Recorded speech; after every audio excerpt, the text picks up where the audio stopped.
اب حضرت عبد الرحمن بن عوف کہتے ہیں میرے جو انصار بھائی تھے مدینے کے وہ مجھے لے کر اپنے گھر آئے، کہا بھائی عبد الرحمن آؤ میں تمہیں مدینے کے بازار دکھاؤں، میں مدینے کے حالات تمہیں بتاؤں اور میری جائیداد تمہیں بتاؤں۔ لے کر کے آئے، نبی پاک صلی اللہ علیہ وسلم نے صرف منہ بولا بھائی ہے نا، ماں کا بیٹا تو نہیں تھا، حضور نے فرمایا کہ آج سے تمہارا بھائی ہے۔ تو مدینے کے وہ انصار صحابی حضرت عبد الرحمن بن عوف سے کہتے ہیں دیکھو مدینے میں میرے اتنے باغیچے ہیں، ان میں سے آدھے تمہارے آدھے میرے، میری دکانیں ہیں ان میں سے ایک دکان تمہاری ایک دکان میری، میرے گھر یہ ہیں آدھا گھر کا حصہ میرا آدھا تمہارا، حتیٰ کہ وہ یہاں تک آدھا آدھا کرتے گئے۔ مدینے کے وہ صحابی کہتے ہیں کہ آپ اجنبی ہیں، نئے آئے ہیں مدینے میں، لہٰذا تمہیں سیٹل ہونے میں ٹائم لگے، میری 2 بیویاں ہیں، میں نے نکاح کیا ہے، ایک بیوی کو میں طلاق دے دوں گا، عدت کے بعد تم اس سے نکاح کر لو۔ یعنی ہر چیز میں انہوں نے تقسیم کر دیا۔ حضرت عبد الرحمن بن عوف کہتے ہیں آپ مجھے اتنا سب کچھ نہ دیں، مجھے ایک کام کریں بازار لے چلے مدینے اور مجھے بازار کے معاملات دکھا دیں، اور اس کے بعد پھر تھوڑے سے مال کیپٹل کی ضرورت ہے، اس کے بعد پھر میں خود کھڑا ہو جاؤں گا۔ وہ صحابی حضرت عبد الرحمن بن عوف رضی اللہ تعالیٰ عنہ کا ہاتھ پکڑ کر مدینے کے بازاروں کا معائنہ کروایا، اور اس کے بعد بازار میں انہوں نے تجارت شروع کی۔ جانتے ہیں حضرت عبد الرحمن بن عوف یہ وہ صحابی ہیں جن کے پاس اللہ نے اتنی برکت دی کہ ان کے انتقال کے بعد ان کی بیویوں کو جو 8واں حصہ تقسیم کیا گیا تھا، 8واں حصہ، 4 بیویوں کے درمیان 8ویں حصے میں بھی ایک ایک حصہ جب بیوی کو دیا گیا تھا تو ایک ایک گھر بھر کر کے چاندی جمع کر دی گئی تھی وراثت میں۔ اس قدر اللہ تعالیٰ نے برکت عطا کی تھی۔ لیکن یہ کیسے ممکن ہوا کہ ایک مالدار صحابی نے ان کا ہاتھ پکڑ کر بازار میں کھڑا کیا اور انہیں کام پر لگایا اور تجارت سکھائی؟ یہ طریقہ کار تھا۔ آج جو سرمایہ دار لوگ ہیں ان کی خواہش صرف یہ ہوتی ہے کہ کتنا کمائیں ہم غریبوں سے، لوگوں سے کتنا مال ہمارے پاس آئے، پروفٹ چاہیے، جہاں سے آئے جمع کرتے جاؤ۔ کبھی یہ کیوں نہیں سوچتا کوئی کہ جن سے ہم نے خوب کمایا ہے ان پر ہم تھوڑا خرچ بھی کریں، ان کے مصالح کے لیے، ان کے کاموں کے لیے۔ ہم بڑے بڑے پونجی پتیاں جتنے ہیں ہمارے ملک میں تو وہ بڑے لوگ ہیں جو دنیا کے ٹاپ لیول پر آتے ہیں، ورلڈ کے سب سے مالدار لوگوں میں آتے ہیں، لیکن ان کا غریبوں میں حصہ کیا ہے؟ جا کر کے دیکھ لو، کچھ بھی نہیں ہوگا، بلکہ لوٹ مار کے علاوہ کچھ نہیں ہے، لوٹ کھسوٹ کے علاوہ کچھ نہیں ہے۔ یہ تو ہمارے گھروں میں لگنے والی بجلیوں کا اتنا خون چوستے ہیں، ہر جگہ پر تو یعنی جتنے بھی لوگ ہیں ان سے یہ پونجی پتی لوگ صرف کمانا جانتے ہیں، ریٹرن نہیں دینا چاہتے۔ جبکہ نظام مصطفیٰ یہ تھا، نظام مصطفیٰ یہ ہے۔ حضرت عثمان غنی رضی اللہ تعالیٰ عنہ بہت بڑے پیسے والے تھے۔ نبی پاک صلی اللہ تعالیٰ علیہ وسلم کے پاس جب کوئی حاجت مند آتا تو حضور حضرت عثمان کے پاس بھیجتے تھے، اور حضرت عثمان غنی یہ نہیں پوچھتے تھے کہ کس کام کے لیے چاہیے، کتنا چاہیے۔ نبی پاک صلی اللہ تعالیٰ علیہ وسلم کی طرف سے آیا ہے تو وہ اپنا سب کچھ اتنا دیتے تھے کہ وہ خود اپنے زمانے کا ایک بہت بڑا مالدار بن جاتا تھا۔ یہ نظام مصطفیٰ ہے۔ آج زکوٰۃ کا نظام پورا درہم برہم ہے، زکوٰۃ ہمارے ہاں نکالی جاتی ہے لیکن نظام ایسا درہم برہم ہے، کہیں جا کر کے زکوٰۃ کا پیسہ جام ہو جاتا ہے، مستحقین ویسے کے ویسے ہیں۔ ہمارے مسجدوں کے باہر مانگنے والوں کی تعداد سال بھر میں کبھی کم نہیں ہوتی، یا کچھ لوگ اگر پیشہ ور مانگتے ہیں تو انہیں روکنا چاہیے۔ میں یہ نہیں کہتا کہ وہ صرف اور صرف غریب مستحقی ہیں، ہو سکتا ہے کچھ لوگ پیشہ بنا لیے ہوں مانگنے کو، لیکن مسلمانوں کو ان تمام چیزوں کو روکنا چاہیے۔ اور ہماری زکوٰۃ کا جو نظام ہے، اللہ نے سب سے پہلے قرآن میں فرمایا انما الصدقات للفقراء والمساکین، سب سے پہلے زکوٰۃ کے مستحقین فقیر ہیں، مساکین ہیں۔ اور پھر یہ جو مدارس کا ہے، مدرسوں کو زکوٰۃ ان کا نمبر قرآن پاک میں سب سے اخیر میں ہے۔ فی سبیل اللہ، یعنی جو اللہ کی راہ میں ہیں وہ طالب علم ہے. ہاں اگر وہ مستحق غریب ہے، فقیر ہے، تو ٹھیک ہے، وہ بھی نمبر 1 پر زکوٰۃ لے سکتا ہے.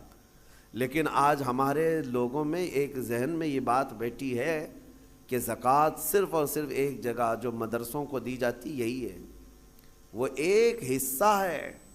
آپ ضرور دیں، جو مستحق ادارے ہیں وہ دین کا نظام چلا رہے ہیں ضرور دیں، لیکن آپ آس پاس کبھی نظر نہیں کرتے، اپنے ارد گرد نظر نہیں کرتے. قرآن پاک میں ان فقیروں کا ذکر کیا گیا ہے کہ جو شرم کے مارے تم سے مانگتے نہیں وہ حقیقت میں فقیر ہے. حیا کی وجہ سے تمہارے پاس ہاتھ نہیں پھیلاتے وہ حقیقت میں فقیر ہیں، اور ان کو دینے پر اللہ نے تمہارے بہت بڑے اجر کا وعدہ فرمایا. یہ احساس آپ کو خود کو ہونا چاہیے. میں آج ایک مثال دوں. نبی پاک صلی اللہ تعالیٰ علیہ وسلم کا جو نظام ہے، سیدنا عثمان غنی رضی اللہ تعالیٰ عنہ کا جو مال تھا، حیرت ہوتی ہے آج بھی مدینہ طیبہ میں حضرت عثمان غنی کا اکاؤنٹ چل رہا ہے، آج بھی ان کے بینک کا کھاتہ چل رہا ہے. 14 صدیاں گزر گئی، ان کے نام کی جائیداد آج بھی موجود ہے. ان کا باغیچہ، ان کا کنواں جو انہوں نے خرید کر کے وقف کیا. جس کے پاس مال ہے وہ اگر اپنے سرمائے کو ریٹرن قوم تک پیش کرتا ہے تو اس کا مطلب یہ نہیں ہے کہ اس کا سرمایہ کم ہو جائے گا. تاریخ کی سچائیاں بتا رہی ہیں 14 سینچریاں گزر گئی لیکن ان کے مال میں ابھی بھی کمی نہیں ہے. مدینہ طیبہ میں ان کے نام کی پوری ہوٹل بھی ہے، وقف عثمان بن عفان. حضرت عثمان غنی رضی اللہ تعالیٰ عنہ کے وقف کی ہوئی چیزیں آج بھی مدینہ میں موجود ہیں اور سرمایہ کما رہی ہیں، آج بھی کما رہی ہیں. مدینہ طیبہ میں جب حضور تشریف لائے حالات کیا تھے؟ ایک ہی کنواں تھا میٹھے پانی کا، اور وہ بھی یہودی کے قبضے میں تھا. وہ پانی بیچتا تھا تو پانی بیچا جاتا تھا. ظاہر سی بات ہے یہ استحصال آج بھی کچھ لوگ کرتے ہیں. جب ضرورت کی چیزیں نہیں ملتی مارکیٹ میں تو کچھ مالداروں کے پاس یہ چیزیں ہوتی ہیں اور وہ لوگوں کو جو 10 روپے کی وہ 100 روپے میں بیچتے رہتے ہیں. یہ احتکار اسلام میں ناجائز و حرام ہے. لوگوں کی مجبوری کا فائدہ اٹھانا. جب تمہارے لیے ضرورت تھی یہ 5 روپے کا ماسک جو ہے 50 روپے میں بھی بیچا جا رہا تھا کیونکہ اب لوگوں کو ضرورت تھی. تو لوگوں کی ضرورت کو دیکھ کر کے اس کا منافع بڑھا دینا اور لوگوں کی مجبوری کا فائدہ اٹھانا، اسلام اس کی کبھی اجازت نہیں دیتا. جب مدینہ طیبہ میں آئے ایک یہودی سب کو پانی بیچ رہا ہے، پینے کا پانی. صحابہ جو غریب تھے حضور کی بارگاہ میں آئے، عرض کیا کہ یا رسول اللہ صلی اللہ علیہ وسلم اتنی غریبی ہے کہ ہم پانی خرید کر نہیں پی سکتے. حضور اکرم صلی اللہ تعالیٰ علیہ وسلم نے اعلان فرمایا کوئی ہے ہم میں سے جو اس کنویں کو خرید کر کے اللہ کی رضا کے لیے وقف کرے اور مسلمانوں کو پانی پہنچائے، اس کے لیے اللہ تعالیٰ جنت کی پوری نہر عطا فرمائے. حضرت عثمان غنی کھڑے ہوئے، مال والے تھے، پیسے تھے. کہا کہ یا رسول اللہ صلی اللہ علیہ وسلم مجھے اجازت دیں میں یہ سودا کرتا ہوں. گئے لیکن ماننا بھی تو چاہیے. جو مالک ہے کنویں کا اس کے پاس آیا، یہودی تھا. اس سے کہا تو یہ کنواں مجھے بیچ دے، اور ریٹ لگانا شروع کیا. کتنا جو تھا ہی نہیں اس وقت کا ریٹ. آپ نے 1000 درہم سے شروع کیا. 1000 2000 3000 4000 درہم چاندی کے سکے کو کہتے تھے. 10,000 درہم پر بھی لگایا، وہ دینے کو تیار نہیں ہوا. کہا نہیں میں بیچوں گا نہیں کنواں. پھر حضرت عثمان غنی نے ایک راستہ ہی نکالا. کہا اچھا ٹھیک ہے تو نہیں بیچے گا، پارٹنرشپ میں تو کر لیتے ہیں، آدھا آدھا کر لیں گے. تو آدھا مالک میں آدھا مالک، ایک دن تو بیچ ایک دن میں بیچوں گا. وہ اس بات پر راضی ہوا کہ کنواں تو میرے پاس ہی رہے گا، پارٹنرشپ میں لے لوں گا. 12,000 درہم چاندی کے سکے دے کر حضرت عثمان غنی نے کنویں کی آدھی ملکیت اپنے حاصل کر لی، آدھی ملکیت لے لی. اب اس کے بعد طے یہ پایا تھا کہ ایک دن یہودی کے قبضے میں رہے گا، ایک دن حضرت عثمان غنی کے قبضے میں رہے گا. اس کے قبضے میں جب ہے وہ پانی بیچے، جب ان کے قبضے میں ہو تو یہ پانی بیچے. حضرت عثمان نے آدھا پارٹنرشپ میں لیا اور مدینے میں آ کر اعلان کر دیا جسے پانی چاہیے وہ میری باری کے دن مفت میں لے جائے. جس کو اپنے پانی کی ضرورت ہے، مدینے کے غربا، مساکین اور سب اہل مدینہ حضرت عثمان کی باری کا انتظار کرتے۔ جس دن ان کی باری ہوتی سب پانی لے لیتے، اور جب یہودی کی باری ہوتی وہ مکھیاں مارتا بیٹھتا۔ کون خریدتا؟ جب پانی مفت میں تقسیم ہو رہا ہو تو پیسے دے کر اس سے کون لیتا؟ تو اس نے جو سودا کیا تھا پھر وہ کہنے لگا کہ میں تو گھاٹے کا سودا کر لیا۔ عثمان چالاکی کر گیا، یہودی کہتا رہا، اور اس کے بعد کئی دن تک اس کے کنویں پر کوئی خریدار نہیں آتا۔ تو اب حضرت عثمان کے پاس وہ آیا اور کہا باقی آدھا بھی خرید لو، آدھے کی جو پارٹنرشپ چلا رہے ہو باقی آدھا بھی تم خرید لو۔ حضرت عثمان غنی اس وقت کہتے ہیں اب مجھے خریدنا نہیں ہے، پارٹنرشپ پہ ہی چلیں گے، آدھے آدھے پر ہی چلیں گے۔ پھر حالات یہاں آئے کہ بہت اونے پونے اس یہودی کو چند سکوں پر، چند درہموں پر اپنا پورا کنواں دے کر جانا پڑا۔ حضرت عثمان غنی نے بہت مختصر سی دولت سے باقی کا کنواں خرید لیا، اور اس کے بعد بارگاہ رسالت مآب صلی اللہ علیہ وسلم میں حاضر ہوئے۔ عرض کرتے ہیں یا رسول اللہ صلی اللہ علیہ وسلم، اس کنویں کی ملکیت مجھے پوری کی پوری حاصل ہو گئی، میں آپ کو گواہ بنا کر عرض کرتا ہوں میں اس کنویں کی ملکیت سے دستبردار ہوتا ہوں، آج سے یہ کنواں صرف اور صرف اللہ کے نام پر وقف ہو گیا۔ جسے پانی چاہیے وہ کنواں آج بھی 1400 سال کے بعد پانی دے رہا ہے، مدینے میں آج بھی موجود ہے، پورے مدینے کو پانی پلایا۔ مدینے والے جب تک رہے پانی پیتے رہے، پورے خلفائے راشدین کا دور گزرا، صحابہ تابعین کا دور گزرا، نہ جانے کتنے بادشاہوں کا دور گزرا، وہ کنواں اسی طرح موجود ہے۔ آج کے دور میں بھی جا کر کے دیکھیں، پورا ایک محلہ ہے بیر عثمان نام سے مدینے میں۔ بیر عثمان کا مطلب ہوتا ہے عثمان کا کنواں، پورے محلے کا نام ہے۔ یہ میں آپ کو یہ کہنا چاہتا ہوں، اللہ نے اگر آپ کے پاس کوئی چیز دولت عطا کی، نعمت عطا کی، اس کو اگر مخلوق خدا پر ریٹرن کرتے ہو ختم نہیں ہوتا، مولا ہمیشہ کے لیے قائم فرما دیتا ہے۔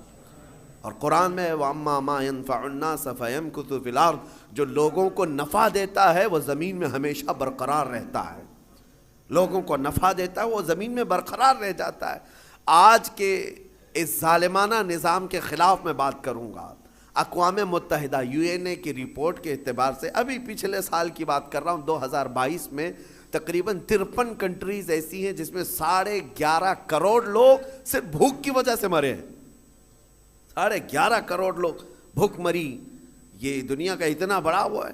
میں پوچھنا چاہتا ہوں، یہ رپورٹ نکالنے والے وہ بڑا ادارہ ہے، اقوام متحدہ UN، جن کے پاس بڑے بڑے کنٹریوں کے بادشاہ آ کر بیٹھتے ہیں میٹنگوں کے لیے، تو رپورٹ نکالنے والوں کو کیا یہ شرم نہیں آتی کہ افریقہ کے غریب بچوں کی تصویریں چھاپ دیتے ہو؟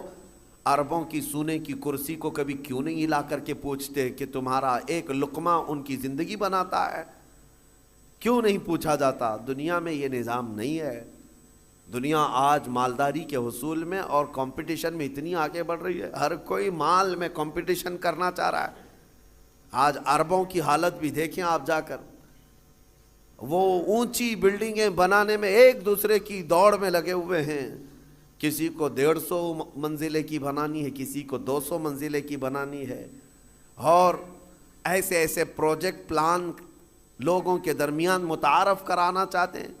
سعودی بھی دوڑنے لگ گیا، قطر بھی دوڑ رہا ہے، UAE بھی دوڑ رہا ہے، مال کی ریل پیل اتنی ہے، لیکن ان کے قریب میں یمن کے 50 لاکھ لوگ بے گھر ہیں، سیریا کے، شام کے، عراق کے، فلسطین کے بچے کھانا تو دور، بیماری میں دوا کی ایک گولی انہیں میسر نہیں ہے، وہ چھوٹی چھوٹی بیماریوں میں دم توڑ جاتے ہیں، مر جاتے ہیں۔ ہے تو امت مصطفیٰ، ان مالداروں سے سوال ضرور ہوگا۔ ان کے بغل میں بلکہ ان کے سائے میں وہ تمام قومیں ہیں جو چیخ رہی ہیں، لیکن کسی کی چیخ ان کے کانوں تک نہیں آتی۔ آپ جا کر کے دیکھیں، کھانا ان کے کھانے کا طریقہ یہ ہے کہ 2-4 ہاتھ بڑے برتن پر رکھ کر کے عرب اس کو فیشن سمجھتے ہیں، باقی پورا کھانا گٹر میں پھینک دیا جائے۔ پورا کا پورا بکرا بنایا جائے، 2-3 چمچ اس میں سے گوشت نکال کر کے باقی پھینک دیا جائے۔ یہ ہم نے اپنی آنکھوں سے دیکھا ہے، 1-2 نہیں، کئی کنٹل کی تعداد میں کھانا اس طرح پھینک کر کے بہا دیا جاتا ہے، اور ایک طرف ایک بریڈ کے لیے، ایک روٹی کے لیے سیریا میں بچے دھوپ میں دن بھر قطار لگا کر کھڑے ہوتے ہیں۔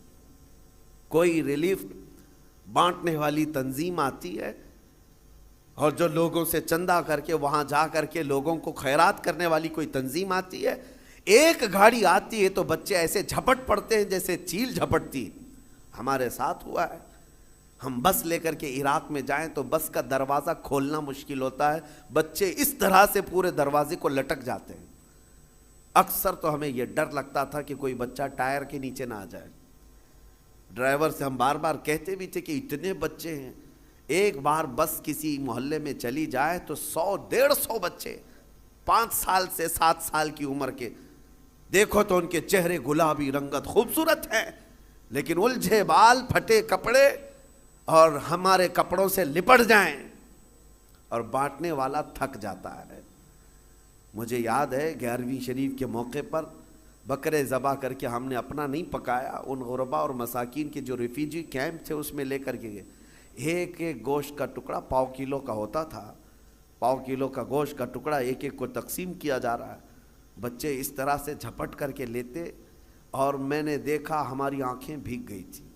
وہ جب گوشت کا ٹکڑا لے کر اپنی جھوپڑی میں جا رہے تھے تو چوم چوم کر کے آنکھوں کو لگا رہے ہیں، اور پکار پکار کر کے اپنی اماں سے کہہ رہے ہیں کہ گوشت آ گیا گھر میں، گوشت آ گیا گھر میں۔ یہ کیفیت ان ممالک کی میں بتا رہا ہوں جہاں امت مصطفیٰ آباد ہے۔ میرے عزیزو، یہ درد اس لیے کہہ رہا ہوں، ایک طرف سرمایہ دارانہ نظام ہے، اربوں کی پیسوں کی ریل پیل، دیکھو ان کو سونے کی کرسیاں بنانا ہے، سونے کی کموڈ بنانا ہے، ان کو لگژری گاڑیوں کا کلیکشن جمع کرنا ہے، اور کوئی امریکہ اور سپر پاور کنٹری کا کوئی بادشاہ آئے، کوئی بڑا لیڈر آئے تو اس کو سونے کی زنجیروں سے اور اس کو گفٹ سے بھر دینا ہے، لیکن ایک غریب کو 2 لقمے کھلانے کی ان کے اندر توفیق نہیں۔ یہ سارا مسئلہ صرف توفیق الہی سے ہے۔ اسی لیے رمضان المبارکہ میں ان لوگوں کا احساس کرو، اگر احساس نہیں ہے تو پھر جینے کا کوئی مقصد بھی نہیں ہے۔ احساس ہی سب سے بڑے ایمان کی طرف لے جاتا ہے۔ آپ کو یہ احساس ہونا چاہیے۔ میرے آقا صلی اللہ تعالیٰ علیہ وسلم نے حدیث میں فرمایا، من لم یہتم بامرنا فلیس منا، جو اس حال میں صبح کیا کہ میری امت کے بارے میں کچھ نہیں سوچا، وہ میری امت میں سے نہیں ہے، میری امت میں سے نہیں ہے۔ آج آپ تمامی حضرات سے بھی میں یہی کہوں گا، تمہارا اپنا روزہ، آپ کو پتہ ہے روزہ آپ بھوکے پیاسے رہتے ہیں، لیکن اس کے باوجود جب اجتماعی طور پر کہیں افطار ہو رہی ہو، مسجدوں میں جاؤ یا کہیں ایسی جگہوں پر جا کر افطار کرو جہاں دوسرے لوگ بھی ہوں، تمہارے افطار تو کرنا ہی ہے، لیکن اپنے ہاتھ سے اٹھا کر اپنے ایک بھائی کو کھجور بھی دے دیا، اس کے روزے کے برابر بھی آپ کو ثواب ہے۔ اللہ تبارک و تعالیٰ نے یہ نظام تمہارے لیے رکھا ہے۔ صحابہ اکرام فرماتے ہیں، ایک وقت وہ تھا رمضان کے روزے کی افطاری کا وقت قریب تھا، 70 صحابہ جو اصحاب صفہ میں ہیں نبی پاک کے حجرے کے باہر بیٹھے رہتے تھے۔ ایک دودھ کا پیالہ آیا ہے، چند کھجوریں آئی ہیں اور سب دسترخوان پہ ہیں، اور افطار کے لیے چند ہی لمحے باقی رہ گئے۔ نبی پاک صلی اللہ علیہ وسلم نے اپنے حجرے میں اندر دیکھا، حضرت عائشہ سے کہا کہ عائشہ باہر نظر کرو، کوئی باقی تو نہیں رہ گیا، کوئی مسافر، کوئی اجنبی تو نہیں ہے۔ حضرت عائشہ کہتی ہیں وہ کھڑکی سے اندر سے جھانک کر دیکھتی ہیں، جنت البقیع قبرستان حضور کے حجرے سے تھوڑی دور پہ ہے، ایک درخت تھا غرقد کا، اس درخت کے نیچے کوئی ایک مسافر آیا ہے اور الجھے ہوئے بال ہیں، کہیں لمبے سفر سے آیا، وہ اپنی سواری کو باندھ رہا ہے۔ حضرت عائشہ نے کہا یا رسول اللہ صلی اللہ علیہ وسلم، کوئی دور کا مسافر لگتا ہے اور غرقد کے نیچے کھڑا ہے، افطار کرنے کے لیے میرے آقا بیٹھے، چند لمحے باقی رہ گئے تھے۔ صحابہ کہتے ہیں حضور دسترخوان چھوڑ کر اٹھ گئے، میرے آقا دسترخوان چھوڑ کر اٹھ گئے اور چل کر کے گئے، اور جب اس کے پاس گئے تو اس سے پوچھا کہاں سے آئے، وہ بڑا لمبا سفر کر کے آیا تھا، اور حضور اکرم صلی اللہ تعالیٰ علیہ وسلم نے اس سے پوچھا کہ یہاں آنے کا مقصد کیا ہے، آنے والے نے کہا میں محمد صلی اللہ علیہ وسلم سے ملاقات کے لیے آیا ہوں، میں انہیں دیکھنے آیا ہوں۔ حضور نے ہاتھ پکڑ کر طلب کیا کہ چلو ہمارے ساتھ، اور حضور اکرم صلی اللہ تعالیٰ علیہ وسلم لا کر کے اس کو دسترخوان پر بٹھائے، اور جب دسترخوان پر بیٹھا ایک دودھ کا پیالہ تھا، حضور نے پیش کیا، وہ آیا ہوا مسافر پورا دودھ پی گیا۔